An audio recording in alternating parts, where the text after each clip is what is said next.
ജേട്ടന്റെ ദീപ്തമായ ഓർമ്മകളിലൂടെ യാത്ര ചെയ്യുന്ന ഓർമ്മയിലെന്നും പി ജയചന്ദ്രൻ എന്നീ ലക്കത്തിലേക്ക് ഞാൻ രണ്ടുപേരെ ഒന്നിച്ച് ക്ഷണിക്കുകയാണ്.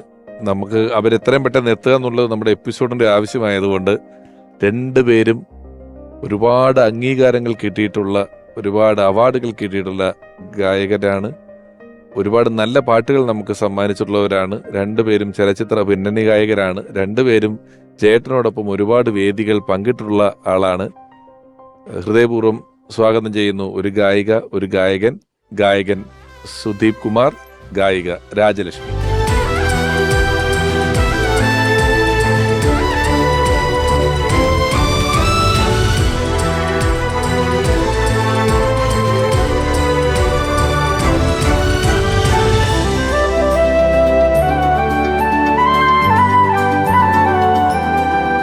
സുദീപേട്ട നമസ്കാരം. രാജലക്ഷ്മി നമസ്കാരം.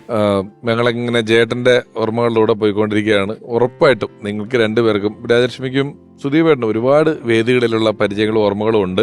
ഞാൻ ആദ്യം അതിലേക്ക് കിടക്കണോ? ഞങ്ങൾ ഇത്രയും നേരം വേണ്ടത് പാട്ട് പാടിയിട്ട് അതിലോട്ട് അതായിരിക്കും ആയിക്കോട്ടെ. മല്ലികാ ബാണൻ തന്റെ വില്ലെടുത്തു. അതെ, ഭാസ്കരൻ മാസ്റ്റർ, ദേവരായ മാസ്റ്റർ. അപ്പൊ റെഡിയായി.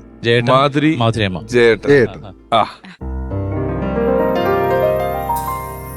മല്ലികാബാണൻ തന്റെ വില്ലെടുത്തു, മന്ദാരമലർ കൊണ്ടു ശരം തൊടുത്തു, മാറിലോ എന്റെ മനസ്സിലോ മധുര മധുരമൊരു വേദന, മദകരമാമൊരു വേദന. മല്ലികാബാണൻ തന്റെ വില്ലെടുത്തു, മന്ദാരമലർ കൊണ്ടു ശരം തൊടുത്തു, മാറിലോ എന്റെ മനസ്സിലോ മധുര മധുരമൊരു വേദന, മദകരമാമൊരു വേദന. മല്ലികാബാണൻ തന്റെ വില്ലെടുത്തു. ഈ പാട്ടിനകത്ത് നമ്മൾ ഈ പാട്ട് ആസ്വദിക്കുന്നുണ്ടെങ്കിലും ശരിക്കും അതിന്റെ അവസാനത്തെ വാക്കാണ് നമ്മളിപ്പോ ഇതൊക്കെ പറയുമ്പോഴും വരുന്നത്. നമ്മുടെ ഉള്ളിലൊരു വേദനയാണ് ചേട്ടനെ കുട്ടി. സംശയമില്ല. ഇപ്പോൾ ദേവരാജ മാസ്റ്റർ തന്നെ ഈ പാട്ടിനെ കുറിച്ച് പലപ്പോഴും പറഞ്ഞു കേട്ടിട്ടുണ്ട്. ഇപ്പോൾ മധുരതരമായിട്ടുള്ളൊരു വേദനയാണ്, പ്രണയത്തിൻ്റെ വേദനയാണ് അത്. ജേട്ടനെ കുറിച്ച് ഓർമ്മിക്കുമ്പോഴത്തേക്ക് നമുക്ക് അതുപോലെ മധുരമുള്ളൊരു വേദനയാണ്. അദ്ദേഹം വിട്ടുപോയെങ്കിലും ആ പാട്ടുകൾ സമ്മാനിച്ചിട്ടുള്ള ആ മധുരം ഉള്ളിൽ വെച്ചുകൊണ്ടുള്ള ഒരു അത് മാത്രമല്ല ജേട്ടന്റെ ഡ്യുവറ്റുകൾക്കും വലിയ പ്രാധാന്യമുണ്ട്. എന്നെ സംബന്ധിച്ച് ഞാനിപ്പോ പാടിയപ്പോഴ് ജേട്ടന്റെ കൂടെ വേദിയില്, എല്ലാ വേദിയിലും പാടാറുള്ള പാട്ടാണ് മല്ലികാബാണൻ. മാത്രല്ല ഒരുപാട് ഡുവറ്റ് സോങ്സ് ജയരാട്ടൻ പറഞ്ഞ മാതിരി. അതൊരു വല്ലാത്തൊരു ശരദിന്ദു, സീതാദേവി, തൊട്ടേനെ, അങ്ങനെ ഒരുപാട് പാട്ടുകൾ. അത് റെക്കോർഡ് പാടുന്ന ആളാ. അതായത് ഇത്രയും പാട്ടുകൾ അല്ലെങ്കിൽ ഇത്രയും പ്രൊഫൈലുള്ള ഒരു പാട്ടുകാരനെ സംബന്ധിച്ച് സ്റ്റേജ് പാടുമ്പോൾ ഈ കറക്റ്റ് നോട്ട് ഫോളോ ചെയ്യണം എന്നുള്ള നിർബന്ധമല്ലേ, വിട്ടുപോകാം, തെറ്റില്ല അതിനകത്ത്. പക്ഷെ ജേട്ടൻ ഏത് സാഹചര്യത്തിൽ എങ്ങനെ നമ്മൾ പാടാൻ പറഞ്ഞാലും അതാണ് തൃശ്ശൂര് ജേട്ടന്റെ പരിപാടി പറയുന്ന CD പ്ലേ ചെയ്തു എന്നാ പറയാ.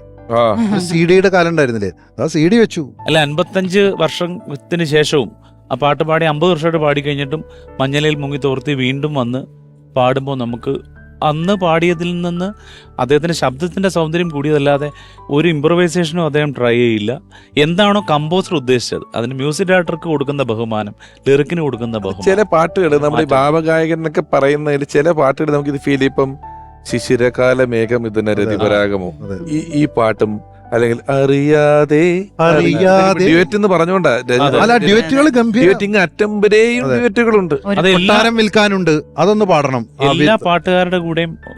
ഏത് പാട്ടാ ജേട്ടൻ പറഞ്ഞു? നീല കണ്ണുകളോ പഠിക്കും. ജേട്ടന്റെ ആരാധകരായതുകൊണ്ട് അദ്ദേഹം ക്ഷമിക്കും, നിങ്ങൾ ക്ഷമിച്ചാ മതി. നീല കണ്ണുകളോ ദിനാന്ത മധുര സ്വപ്നങ്ങൾ തൻ ചന്ദനച്ചോലയ്ക്കുള്ളിൽ വിടർന്ന് പാതിയടയും നൈവേദ്യ പുഷ്പങ്ങളോ കാലം കൊത്തിയെടുത്ത ഹംസദമയന്തി ചിത്രം ഇന്നും നളന്നാലങ്കാരിക ഭംഗിയോടെ എഴുതും സന്ദേശകാവ്യങ്ങളോ സന്ദേശകാവ്യങ്ങളോ